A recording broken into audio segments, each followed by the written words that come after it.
अस्सलामुअलैकुम, मैं इमदाद सुमरो। मैं कराची में हूँ, जैसा कि आप जानते हैं। पहले भी मैंने एक कराची से व्लॉग आपके खिदमत में पेश किया था। अभी मैं कराची में इसलिए कराची से आपके खिदमत में हाज़िर हुआ हूँ।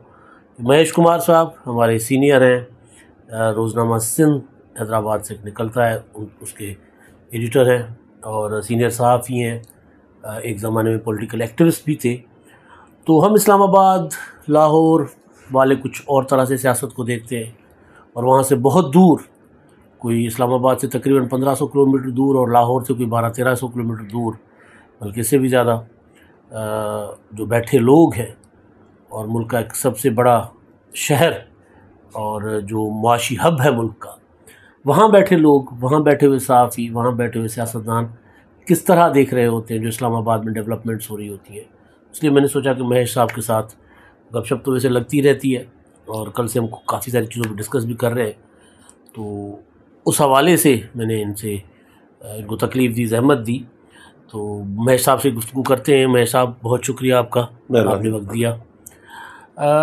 हम जब इस्लामाबाद जाते हैं महेश साहब, तो वहाँ तरह तरह की ख़बरें हमें मिलती हैं। कभी कहा जाता है कि जी हुकूमत जा रही है, कभी कहा जाता है मोहसिन नकवी वज़ीर आज़म बन रहे हैं, कभी ख़बर आती है कि आसिम मुनीर साहब जो हैं, फील्ड मार्शल जो हैं, वो सदर बनेंगे, जरदारी साहब को हटाया जाएगा, मुल्क में सदारती निज़ाम होगा, NFC के मामला, 18वीं तरमीम के मामला। यहाँ बैठे हुए आप इन सारी चीज़ों को किस तरह लेते हैं? यानी जब तक आप तक पहुँचती हैं तो यहाँ पर आप बतौर जर्नलिस्ट, बतौर तज्ज़ियाकार और फिर ओवरऑल जो पॉलिटिकल क्लास है वो कैसे लेती है? देखें, एक सच तो बात है, असर तो होता है ना बातों का। और ज़्यादातर सोशल मीडिया का, मेन मीडिया तो है मगर सोशल मीडिया इसमें बहुत रोल अदा कर रही है ना, तो उसमें का लोगों पे असर होता है। तो लोग आम तौर पे उसमें बह जाते हैं, वो अपना एक्सप्लॉयटेशन लगा लेते हैं कि भाई कुछ होने वाला है। नेचुरली नहीं, थोड़ा बहुत होता होगा, वो जितना बढ़ा चढ़ा कर पेश किया जाता है तो वो वैसे तो पढ़े लिखे लोग तो समझते हैं कि इस तरह से। देखें, अभी आपको ये बात समझनी होगी, नवाज लीग की हुकूमत है, शहबाज शरीफ प्राइम मिनिस्टर हैं, मगर उसके साथ इत्तेहादी है मुल्क की दो बड़ी पार्टियां जो है, पाकिस्तान पीपल्स पार्टी और नवाज लीग की जो है कोलिशन में, वो सदर है, कुछ गवर्नर हैं, कुछ सेनेट में, इनका अपना कैबिनेट में पीपल्स पार्टी नहीं है। मगर पीपल्स पार्टी सिंध में तो काम कर रही है ना, सिंध में उसकी जमायत है, उसका असर है, स्टेक्स है, बहुत ज़्यादा स्टेक्स हैं।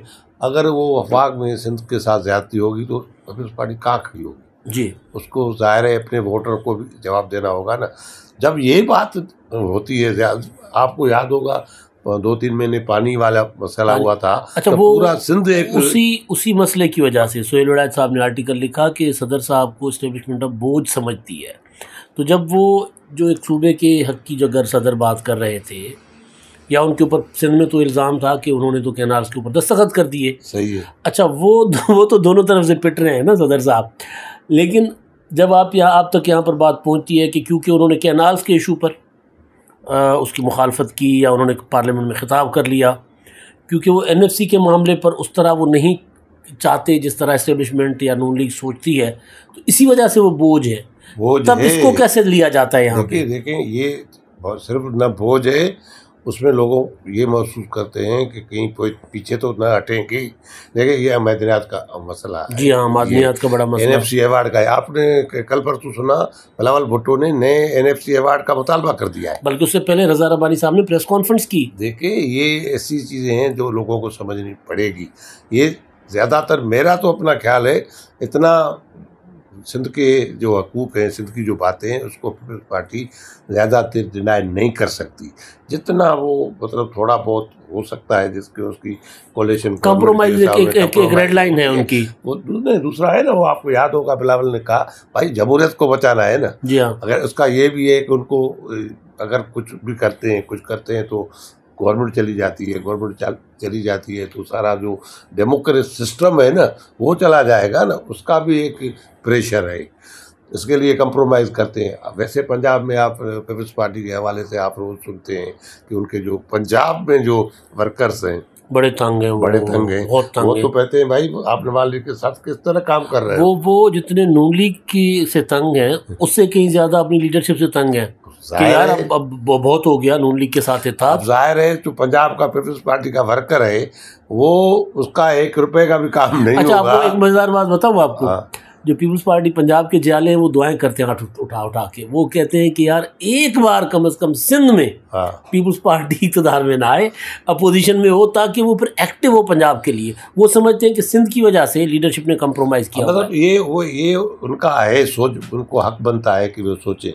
मगर पीपल्स पार्टी का जो पंजाब में कारकुन है, उस पीपल्स पार्टी की सीटें बहुत बिल्कुल मतलब अभी तो ना होने के बराबर है। मगर याला है, थिंकिंग है, जो प्रो डेमोक्रेटिक फोर्सेस हैं वो पंजाब में, प्रोग्रेसिव फोर्सेस को कोशिश होती है कि कोई, वो ज़ाहिर है उनके साथ पार्टी पंजाब में नहीं, लेकिन वो जो पंजाब का जाला है ना, वो ये समझता है कि जी आप अगर नवाज शरीफ के साथ बैठ गए तो फिर हमारे पास स्पेस नहीं है। वो ये भी समझते हैं कि जी नून लीग के साथ बैठने की वजह से इमरान खान के लिए स्पेस बनी। ये दुरुस्त है, ये उनकी बात गलत नहीं है। आप देखें ना, अगर पीपल्स पार्टी नवाज लीग के साथ बैठेगी, जो एंटी नवाज जो सारा वोट है, जो एक नवाज लीग वालों का भी जो सियासत रही है, जो कौन सी सियासत रही है आप देखें ना, अभी तो वो वोट को इज्जत दो वाली तो रही नहीं है। वो तो अब किसी की भी नहीं रही, किसी की भी नहीं रही। तो मतलब नेशनली तो अब तो बच्ची इज्जत बचाओ सियासत। हाँ, तो वो उसमें वो जो कारकुन है वो कहाँ जाएगा भाई? वो अल्टीमेटली तहरीक इंसाफ की तरफ जा रहा है ना। वो इसलिए ये खतरा पीपल्स पार्टी को एज ए तंजीमी हवाले से भी पंजाब में बड़ा। अच्छा, वो तहरीक इंसाफ का क्योंकि आपने जिक्र किया, मैं एक चीज़ लाहौर से बैठ के नोटिस कर रहा था कि पंजाब में तो उनको नहीं निकलने दिया जा रहा, लेकिन कराची में वो रैली भी उन्होंने 5 अगस्त को निकाली थी। हैदराबाद भी गए, उमरकोट भी गए, सलमान राजा साहब को भी बुलाया गया था। वहाँ लीडरशिप वहाँ कुछ नहीं कर पा रही थी। सिंध में उनको एक्टिविटी करने की इजाज़त है, कोई डिज़ाइन है, या वैसे ही सिंध गवर्नमेंट कहती है कि यार चलो कोई नहीं, हमें तो ख़तरा है नहीं, तो कोई जलसा वलसा कर लेंगे, कन्वेंशन कर लेंगे, तो क्या फ़र्क पड़ता है? यही बात है, ये बिल्कुल दुरुस्त है भाई। सिंध में अगर पीपल्स पार्टी तहरीक इंसाफ पे कोई तशद्दुद करेगी, कोई कार्रवाई करेगी, तो तहरीक इंसाफ बढ़ेगी। वैसे कोई पीपल्स पार्टी को तहरीक इंसाफ से सिंध में कोई खतरा तो है नहीं ना। डेमोक्रेट तौर पे अगर वो काम करने दें, उसमें उनकी हवा निकल रही है ना। नहीं, लेकिन एक और भी चीज़ के मतलब सोचा जा सकता है कि शायद पीपल्स पार्टी के अंदर थोड़ी सी जमहूरियत अभी भी बाकी है कि वो अपने मुखालफिन के ऊपर तशद्दुद नहीं करना चाहते, या उनको बज़ोर ताकत जलसा जुलूस करने से नहीं रोकना चाहते। एक तो ये भी है, हो सकता है। नहीं, मैं इसकी मुखालफत करता हूँ, मैं इसको ऐसे नहीं समझता हूँ। पीपल्स पार्टी में ये चीज़ नहीं रही। वो अगर समझेंगे ना कि हमें नुकसान पहुँच रहा है, तो वो नहीं करने देंगे। वो इसका ये पॉलिटिकल हमारा पूरी सियासी तारीख का हमारा जो इमरान था वो खुद क्या करता था अपने दौर में, जिसने जो किया है, नवाज लीग अभी क्या कर रही है, तो वो उसी ज़माने में जो वो करते थे इसी करते हैं। ये तो सिंध में पीपल्स पार्टी को तहरीक इंसाफ से कोई खतरा महसूस नहीं हो रहा। अच्छा, तो इसी वजह से। अच्छा, जहाँ हमने बैठे हुए हैं क्लिफ्टन में, यहाँ पे थोड़े से फासले पर 70 क्लिफ्टन है। एक नौजवान वहाँ पे कभी बैठ के न्याज तकसीम कर रहे होते, कभी बर्तन धो रहे होते। सैलाब में हमने उनको देखा कि वो नंगे पांव फिर रहे थे गलियों में। बुल्हन इंडस डॉल्फिन के लिए उन्होंने उनकी बड़ी जद्दोजहद, कैनाल्स पे बड़ा वो लाइम लाइट्स में आए, आपका उनके साथ मिलना जुलना भी रहता है। जुल्फ़कार अली भुट्टो की बात कर रहा हूँ। अच्छा, वो क्योंकि पार्टी बना रहे, मेरी इन्फॉर्मेशन है कि वो सितंबर में पार्टी बनाएंगे, तो उसको लोग किस तरह ले रहे हैं? क्योंकि उन्होंने तो कह दिया, पहले तो नहीं कहते थे, पहले कहते मैं सियासत नहीं करूँगा क्योंकि मैं तो ज़िंदा रहना चाहता हूँ। अब उन्होंने ऐलान कर दिया कि मैं भी सियासत करूँगा, फ़ातिमा भी सियासत करेंगी। तो अब उसको अवाम कैसे देख रहे हैं? पहला हिस्सा इसका ये है सवाल का। दूसरा, उसको पीपल्स पार्टी कैसे देख रही है? देखिए, मैं आपको मज़ेदार, अच्छा सवाल तो आपने किया। मैं आपको इतनी मज़ेदार बहुत सारी मेरी जूनियर के साथ बहुत मुलाकातें हुई हैं। मेरी भी कर रहे हैं ना। आप जब भी चाहें अभी फ़ोन करेंगे तो वो आपको मिल लेगा। आज तो उससे मुलाकात होती रहती हैं। मैं उससे पहले पूछता रहता था, वो बोलता नहीं सियासत में तो मुझे बिल्कुल आना ही नहीं है। मैं अमेरिका गया, मुझे अमेरिका वाशिंगटन में भी मिले थे जुल्फ़कार जूनियर, उधर भी मैंने पूछा, बोला नहीं। मगर मुझे बाखबर जरियों ने पहले ही बता दिया था ये सियासत में आएगा।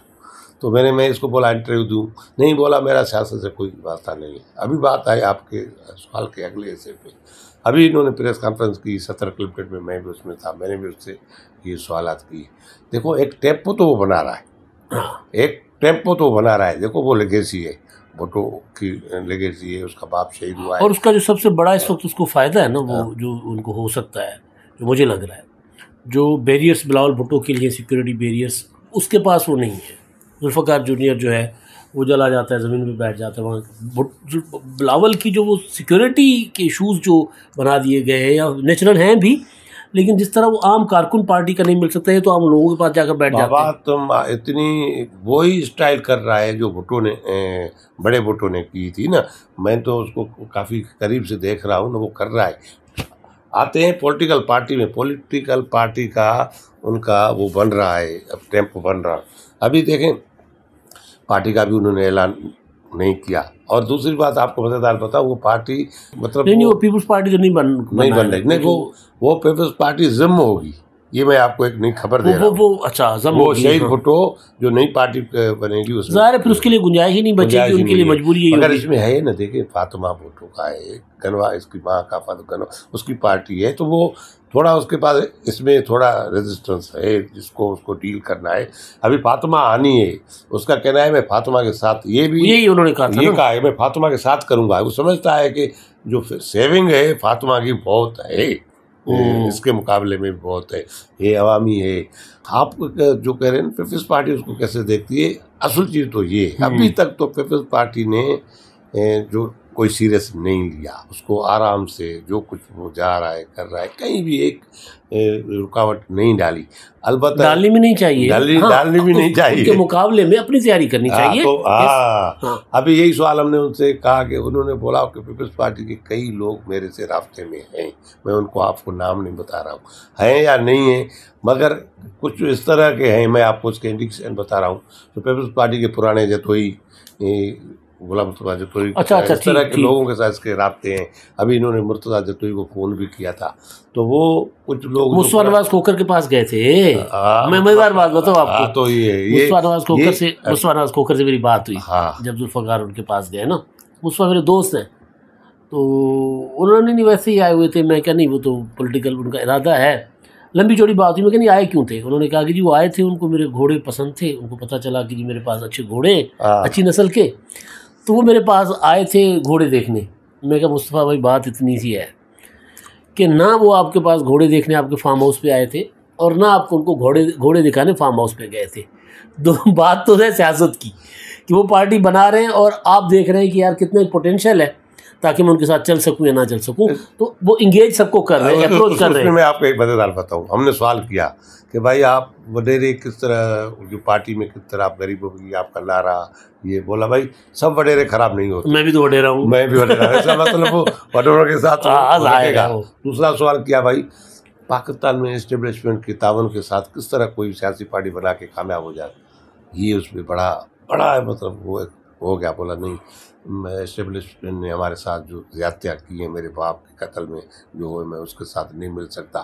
तो इस तरह की बहुत सारे मसाइल हैं उसको, जिसको ऐसे जैसे नज़र आ रहा है ना उसको मसाइल हल वो हैं, जाहिर है वो उसके दरिया को दूर से देखना ऐसे नहीं है कि चांसेस अभी इसके अभी मुझे तो परसेंटेज आप अगर पूछो ना, मुझे तो 20-30% अभी नजर आ रहा है। बहुत है, ये तो बहुत ज़्यादा है, अभी बहुत ज़्यादा है। तो आगे चंद पे 40 हो सकता है, 50 हो सकता है, 60 हो सकता है, कम भी हो सकता है। हाँ, अभी जो पोजीशन है ना उसकी वर्थ बन रही है। अभी पोजीशन पॉलिटिकल में उसकी 20-30 के दरमियान, अगर मुझे तुम परसेंटेज आप पूछोगे तो असल तो ज़ाहिर है सियासत। मगर उसमें दूसरी बात बताऊँ, टैलेंट है, वो पढ़ा लिखा है, बहुत चीज़ बातों को समझता है। जैसे वो लोगों से अभी इसको जो कामयाबी का मुझे जो रेशो बढ़ता हुआ नजर आता है ना, लोगों के साथ मिल रहा है ना। अच्छा, बिलावल को लोगों से मिलने से हटा दिया गया है सिक्योरिटी की वजह से। अच्छा, ये उसको सिक्योरिटी बैरियर्स इनके पास उस तरह नहीं है, और ज़ाहिर है वो बिलावल की इश्यूज रहे भी हैं, इनके भी हैं, इनके वालिद भी कत्ल हो गए थे, लेकिन हुकूमत फिर बिलावल हाउस की सिक्योरिटी, ये सारे मामला। लेकिन एक चीज़ जो है ना, वो मैं जो गुजारिश कर रहा था कि दूर के ढोल सुहाने कहते हैं ना, या दरिया को आप किनारे पे खड़े होकर एंजॉय कर सकते हैं, लेकिन जब आप दरिया में उतरेंगे तो उसकी पता तब चलेगा। तो अभी तो जाहिर है वो बड़ा एक्टिव तो हैं। अब पीपुल्स पार्टी अभी मेरा ख्याल है तेल देखो और तेल की धार देखो, वो ये देख रहे हैं कि अगर इनको कोई सपोर्ट मिलती है लोगों से तो फिर शायद वो अपने आप को संभाल उसके अगेंस्ट कोई करेंगे। कोई असेंबली बनाए। मुझे एक और चीज़ इनकी अच्छी लगी। अभी मैं आपको इसकी एक मज़ेदार बताऊँ, और जो आप वो लोगों के लिए, पंजाब के लोगों के लिए के भी मालूमात के लिए फोकस पंजाब पे कर रहे हैं। नहीं, जो मैं अभी बात बता रहा हूँ उससे लोगों ने, हमारे साथी दोस्तों ने सवाल किए बिलावल के हवाले से। वो कह रहे कि कोई एग्रेसिव जवाब दे उसके मुंह में। हाँ, यही मैं बात कर रहा हूँ। पता है उसने क्या कहा?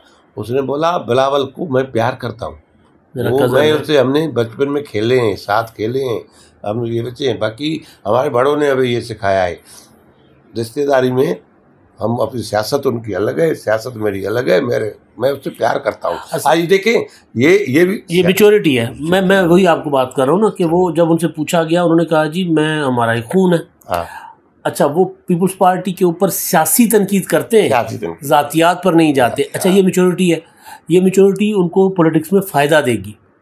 यही मैं बात कर रहा हूँ। इसके ये चीज़ें मुझे जो इंडिकेटर्स हैं ना, जो सियासत में कामयाबी के जो इंडिकेटर हैं, लोगों के पास जाना, कोई रफ लैंग्वेज नहीं करना। अच्छा, वो फिर लिबास अवामी और रुमाल रख के फिर रहे होते हैं वो। हाँ, तो बस वो उसका अपना बड़ा, वो ये भी एक इंडिकेटर है, बाप की लेगेसी को साथ लेके जा रहे हैं। बाप ने नहीं रखा होता था रुमाल। हाँ, मतलब आप समझो ये गोरिल्ला वाला गोरिल्ला नहीं, ये तो मुझे तमिल फिल्म वाले हीरो लगते थे ना, उस तरह के। चले, ज़बरदस्त महेश साहब, आपका बहुत शुक्रिया। Thank you. महेश साहब के साथ नहीं, वैसे मैं आपको बताऊँ, आपके मैं प्रोग्राम देखता रहता हूँ, आपके प्रोग्राम में चीज़ें बहुत इन्फॉर्मेटिव होती हैं। बहुत शुक्रिया आपका, बहुत शुक्रिया। आपका भी शुक्रिया जी। महेश साहब के साथ हमने हल्के फुल्के अंदाज में गुफ्तगू की, क्योंकि क्लिफ्टन में बैठे हुए थे। तो क्लिफ्टन में बैठे और फिर क्लिफ्टन से एक लीडर उठे थे, क्लिफ्टन से एक दूसरे लीडर, मोहतरमा पहले जुल्फ़िकार अली भुट्टो शहीद, फिर मोहतरमा बेनज़ीर भुट्टो शहीद, जरदारी साहब और बिलावल भुट्टो, अब जुल्फ़िकार अली भुट्टो। तो अब देखते हैं, हमारी नेक तमन्नाएं उनके साथ हैं और उम्मीद ये है कि ये जो पॉलिटिकल मुकाबला हो ना सियासत का दोनों कज़न्स के दरमियान, ये सिंध के लोगों के लिए, पाकिस्तान के लोगों के लिए एक हेल्दी कंपटीशन के तौर पर हो। वो ना हो जो इमरान खान साहब लाए थे पाकिस्तान में, तकसीम की सियासत, वो ना हो। अब तक के लिए इतना ही। अल्लाह हाफ़िज़।